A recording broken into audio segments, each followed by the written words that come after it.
Alright, welcome back everybody. This is Eric from Moss Pawn & Gun, and today me and Ray are going to be doing a little gunsmithing video for you today, and we're going to be talking about the ATI Mosin sporterizing kit. Basically they sell a Monte Carlo stock, okay, and this is meant to be a do-it-yourself type video with minimal tools, minimal skill required. This is a very easy build. You can get a lot of decent accuracy out of a Mosin. We are going to be cutting down the barrel and recrowning. We're going to drill and tap for a ATI scope mount. We're going to drill and tap the bolt body for the ATI bolt body. Alright, so it's pretty cut and dry. We're going to be using a Leupold Mark AR duplex reticle scope with a Weaver set of rings. Alright.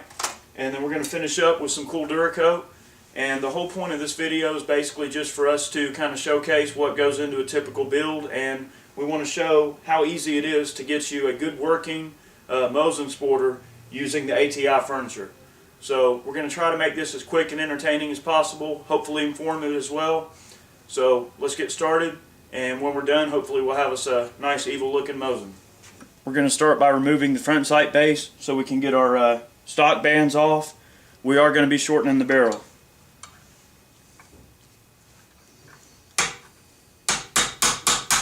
These sight globes, the reason we want to remove them is because we can reuse them later. You know, if a Mosin comes in with a busted sight globe, or if they want a sight globe with a larger front sight post in or a taller front sight post to make the gun shoot the point of aim a little bit better, this is something we can reuse, so that's why we want to remove it. We're going to measure the barrel length on this gun and then decide where to cut it off at. I believe that more than likely we'll do this at about 20 inches. But to measure the bore on a rifle, shotgun, pistol, the way ATF wants it done is to have the breech closed, install the rod until it stops, and take a measurement at the very end of the barrel. So you've got this measurement right here.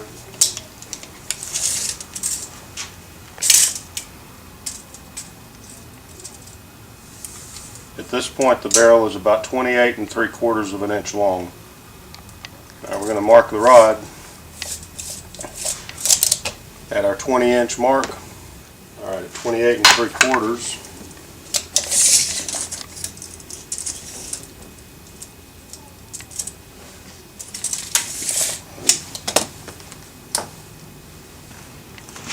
You can just put your thumb against the end of the barrel, take your marking pen, and describe the outside of the barrel with your marking pen, and you'll be right there at your mark. Cut off slightly in front of that with whatever means you have at hand: chop saw, hack saw, butter knife. Alright, we've got the rifle here. We're going to put in the vise for cutting. Your mark is here. It's going to be hard to see in the lighting, but we do have the mark there. The mark is going to be set right at the edge of the vise jaw. That'll give you a little bit of leeway, and I'm not going to clamp it real tight, just enough to keep it from moving around. Alright.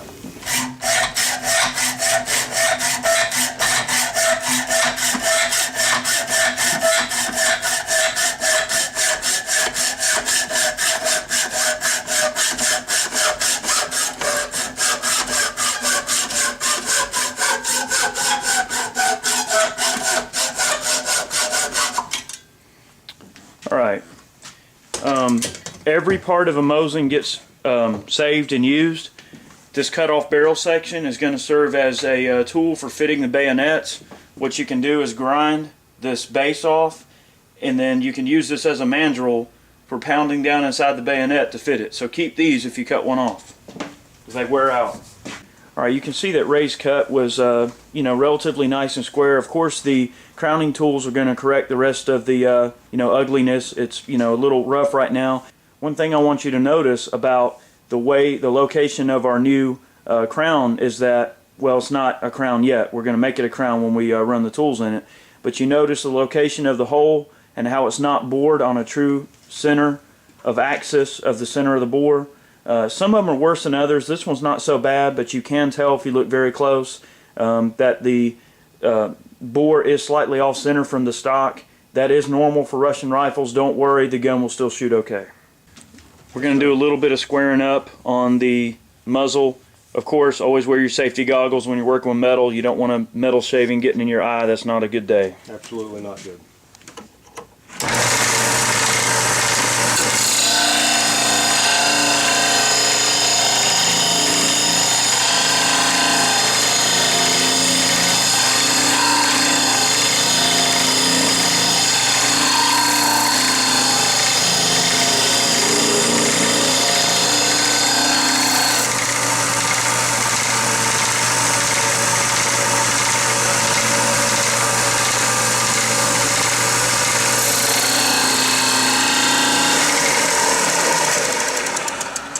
Putting on the disc like that with the table squared to the disc will allow you to just roll the barrel along the table and get a nice square crown or square end of the barrel. Although it's uncrowned at this point, it is straight, and you could still finish this up even without crowning tools with light work with hand files and sandpaper. It's just a lot more time consuming. File's not so much important as long as it's sharp and fairly fine. This one is going to be a Swiss No. 2 double cut. I'm just going to go around and break these edges on the barrel.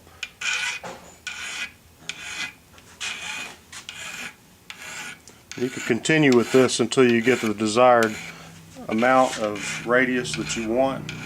Just going to spend a fair amount of time doing it, and you can go around it like so. And if you're not sure how it's looking, you can take a permanent marker and mark it. That way you can tell where you're cutting.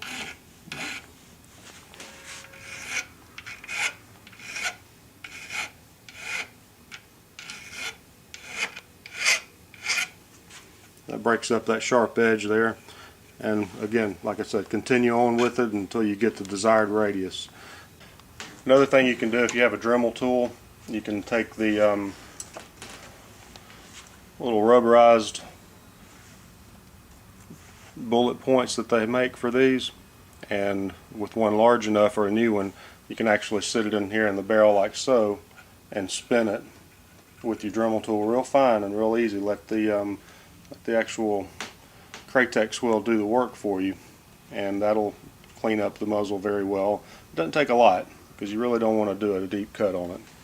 We're going to go ahead and show the crowning tools in use, and we're going to go ahead and make sure that the muzzle's squared up. You're going to get your tools here. We got a square cut, and we've got an 11-degree cut, 79 degrees included. If you've got these tools, don't cheap out on the lubricant, just buy some cutting oil, it's worth it. Oh yeah.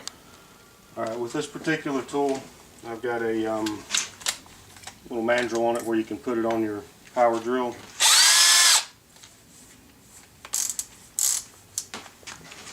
Set that in here. Put it on low speed setting, make sure you're going in the right direction so you don't dull your tools. Never run a cutting tool backwards, it'll dull it. Just let the tool rest on it, and the tool is basically going to be the weight that it needs to cut.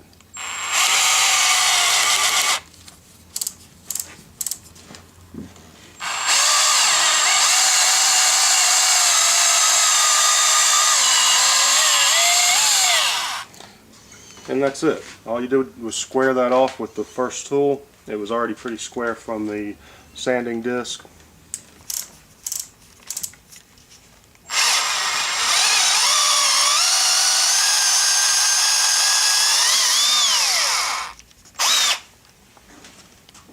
Alright, after you finish up with your crowning tool or whatever method you're going to use, go ahead and take some emery cloth or anything like that to shine up the muzzle a little bit, get rid of all the burrs.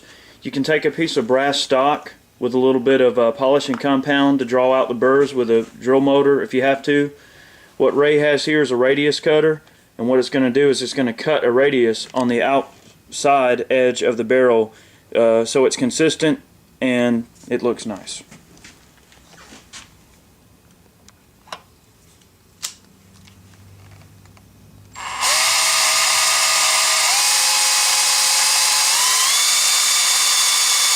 What this is also going to do is, by having a consistent radius on the edge of the barrel, you're also getting a very even and uniform escape of the gases. That's the whole point of having a very uniform crown, is that as the bullet exits the barrel, all of the gases escape in a uniform and even manner as to not throw off the travel of the bullet from the center of the bore axis. That's the whole point of doing this.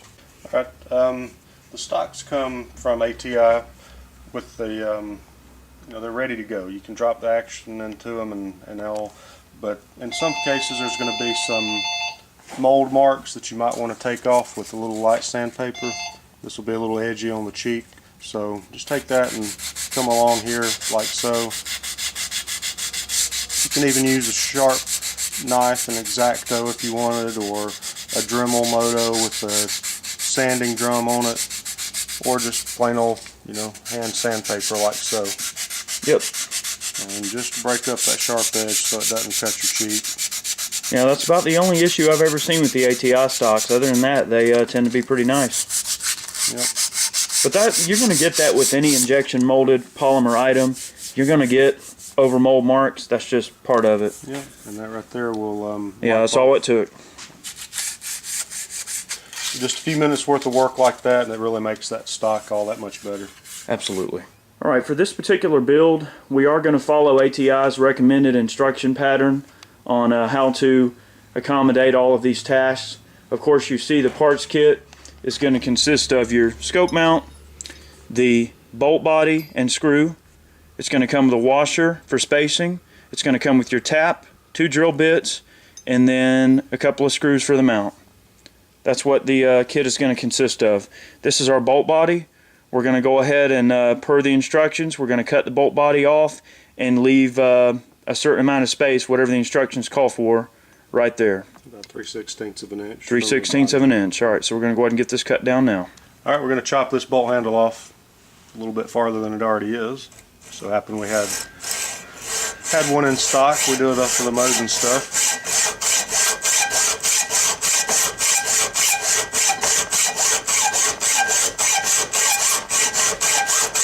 That'll make a nice bar to put through your nose when you're done.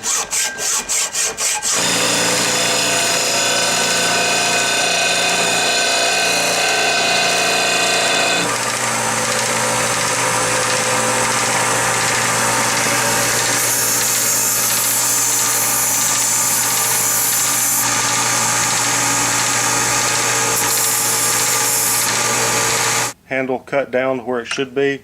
You got your spacer that they provide to just drop it over the stub. Go ahead and clamp her in your vise. If you don't have a vise, you're going to need to get one. It's dang near a must for this kind of work. Well, really for any kind of stuff around the house, I mean, just yard work, whatever. I mean, it helps to have a vise to sharpen lawnmower blades, or adjust your tools, or make tools, or bend stuff. I mean, it's a great tool to have laying around the house. Exactly.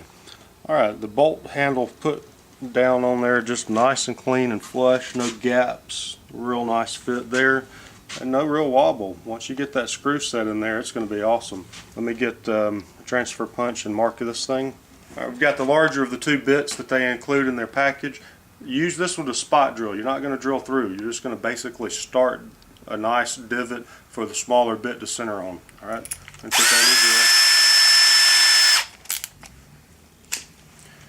Set your handle in place like so. Alright, a couple things you can do. If you want to do it this way, and I'll show you how to clamp it in your vise where you can use both hands free, and take it like this.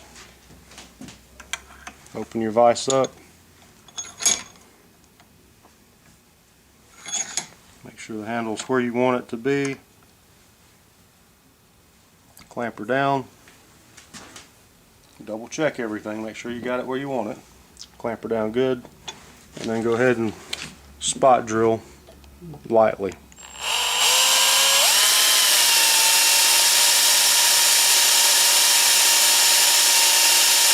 Alright, we're going to lube it up and follow up with a smaller bit.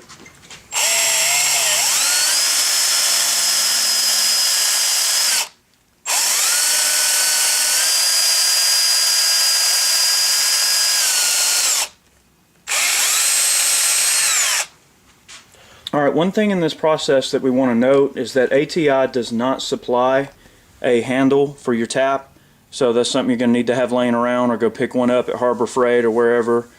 You can see that we've removed the bolt handle and washer. We have our hole. So now Ray's going to follow up and go ahead and tap this hole 1032. These things should tap relatively easily. Just remember when you're tapping, if you've never tapped before, make sure that you turn it in about one turn and then back it out so that you break your chip. You don't want to load it up when you're doing this. The tap that they send is a tapered tap, so you're going to have to go in deeper than the actual screw is going to be screwed in so that you get full threads. But it's fairly soft. It's not anything to be concerned with it. You'll see the tip of the tap come through on the inside of the bolt body if you got it stripped like you should have for doing this kind of work. And it'll start getting a little bit harder as it gets near the end, as the tap goes a little dull. But you know, they're not sending the most expensive, highest quality taps because they figure that most of you are just doing this as a one-time or two-time gig. Each of the kits come with the tap in it, so you got a fresh tap each time you buy a kit. Alright, at this point we've cleaned it up, degreased it. The washer sits on like so, it just kind of floats there. Take your Loctite, make sure you put a few drops of Loctite on the screw before you put it together. And also make sure that the threads and the screw are degreased or the Loctite won't hold. Correct. Don't use a ton of Loctite, you don't want it dripping down into the bolt body, but my suggestion is go ahead and put it on there, let it set up before you reassemble the bolt body. ATI does not include an Allen wrench, but if you work on guns you probably already have one. Yeah, and most you know, home shops are going to have a set of Allen wrenches, so yep. No big deal there. There we go. Alright, looking at the clamping method that they suggest using, we tried it and I find it to be a little less than satisfactory. You could probably make it work, but you're going to have to deal with it a good bit, squaring it up and holding it, and you're still going to have to hold the gun somehow. So if you can, use your vise. Use the flats on the bottom of the receiver and the flat on the top of the scope mount and clamp it down in the vise. You've still got enough room, depending on how big your vise is and the clearances, to get to at least one of the holes. With a little bit of work, no problem there. Just look at it 2 or 3 times real good. If you've got squares and straight edges, set them up if you like. But the thing's ready to go. We're going to go ahead and drill this out. This is the spotting drill first. We're just going to drill a small starter's point.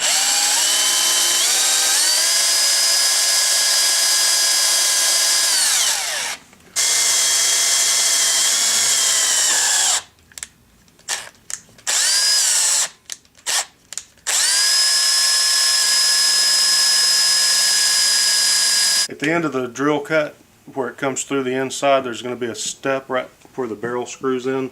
So you may have a little bit of chattering. It might be a little difficult to finish up the last 1/8 of an inch of cut, but go lightly, keep the drill moving, you know, rotating, and just light pressure until it pushes all the way through easy.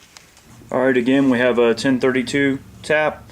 While the mount is still secured to the barrel, the clamp, we're going to go ahead and tap that through. What we're going to do after we are done with that, we're going to secure it with a screw, torque it down, clean up the hole first of course, and then we're going to repeat this process for the back hole on the mount. A majority of our metal work at this point will be complete. Okay, so at this point we've got the Mosin finished up in terms of all the metal work that we're going to do.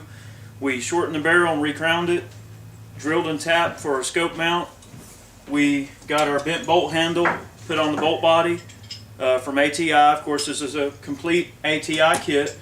We took our stock and got that sanded down, all the marks and injection molding marks off the stock.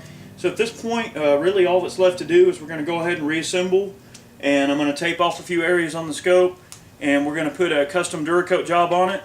We'll see how it turns out. I didn't show a lot of the assembly procedures because I figured that would, you know, be kind of redundant to you guys. This is just flat black, and that's going to be our base coat.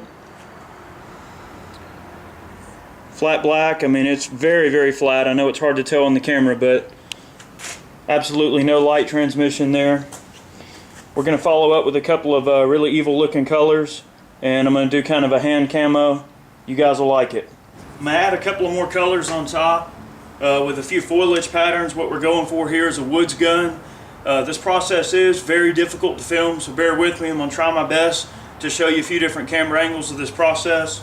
We're going to use a color called Tactical Gray Green, and we're going to use the Duracoat Sniper Green. And what we want to do is kind of break up the edges. The whole point of a good camo job is that it should break up all of the lines in the gun. To accomplish that, we're going to use some plastic foliage that we picked up at the flea market. We're going to use some burlap, okay? And we're going to use a little bit of material I picked up over at the fabric store that's got some kind of grating and mesh looking material in it. So we're going to try this. Like I said, bear with me. This is a very informal process when you're doing a camo job because you don't want it to look deliberate. You want all of the lines to kind of go all over the place. So that's what we're going to get started on. The first color we're going to lay down is going to be the Tactical Gray Green, and then we're going to move on to Sniper Green.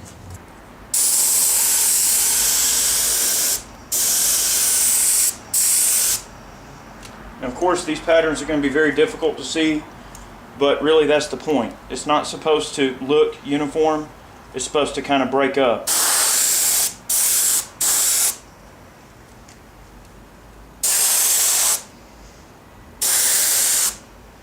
Alright, once one piece of foliage gets loaded down, move on to another one. I like this one a lot. Real nice for Georgia.